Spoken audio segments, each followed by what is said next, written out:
За минь сайн байцгаана уу? Юу вэ? За минь сайн байцгаана уу? Тэгэхээр энэ бол би. Бас миний сахал.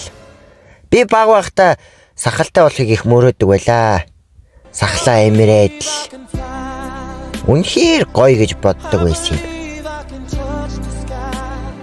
Харин томроо сахал ургах тусам илүү том асуудал ургаж эхэлсэн. Үзлээ муухай авайсан сахалтай Баатаргүйгийн нагт шиг болоод л сахлаа хуссан ч гэсэн эргэж ургаад л ер нь хэцүүлтэй. Харин энэ асуудлыг нэг зүйл шийдсэн юм. Тийм ээ. Энэ бол сахлын хутаг. За баяртай.